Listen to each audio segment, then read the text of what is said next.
이혼 소송 절차 시작은요, 소장을 법원에 접수하는 것부터 시작이 됩니다. 소장 접수하면서 사건 번호가 생성이 되고요. 그 소장 부분이 상대방에게 전달됩니다. 두 번째는 그 소장에 대해서 상대방이 답변을 제출해 줍니다. 그 답변에는 원고의 이혼 청구에 응합니다, 인정합니다, 아닙니다라는 원고의 이혼 청구를 받아들일 수 없습니다. 이런 입장 표명이 있고, 그리고 우리 측 주장에 대한 귀책 사유 주장이나 재산 분할 주장에 대한 반박이 담길 것입니다. 법원에서는 첫 번째 기일을 잡아줍니다. 이게 세 번째 단계이고요. 첫 번째 기일에는 양측의 입장을 확인을 하고 이 사건을 계속해서 재판으로 진행할 것인지 아니면 가정법원에 마련되어 있는 조정 절차로 진행해 볼 것인지를 결정해 주십니다. 네 번째는 조정 절차, 조정 기일이 진행되거나 2회 3일 재판 기일이 진행되는 네 번째 절차입니다. 이 과정에서 다섯 번째, 변호사는 재산 분할 입증을 위해서 상대방의 여러 재산, 부동산이나 금융재산, 예금, 보험금과 같은 재산을 찾기 위해서 재산 조회 신청을 진행하게 됩니다. 그리고 여섯 번째, 법원에서는 필요에 따라 가사조사 명령을 내리시기도 합니다. 그러면 가정법원에 전속되어 있는 가사조사관께서 사건의 혼인 경위와 귀책 사유가 발생한 경위, 누가 조금 더 잘못했는가, 각자 갖고 있는 재산이 무엇이 있는가,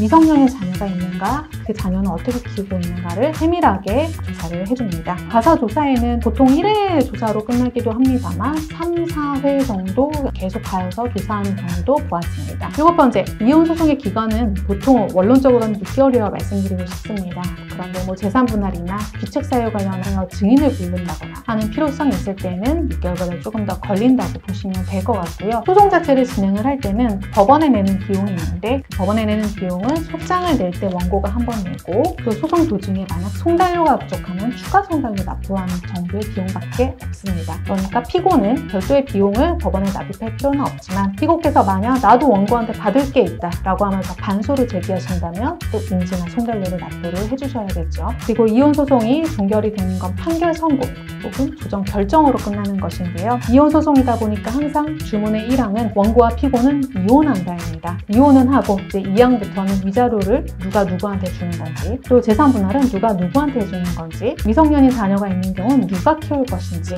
이런 부분에 대해서 2항, 3항, 4항에서 쭉 정해주십니다. 이런 이혼 소송이 만약 쌍방의 항소 없이 혹은 이의 없이 끝나고 완전 확정됐다라고 하면 한 달 이내에 원고와 피고 중에 한 명이 주민센터 가셔서 이혼 신고를 하셔야 됩니다. 그러면 가족관계증명서나 혼인관계증명서상으로 더 이상 배우자가 아닌 것으로 등재에 변경됩니다.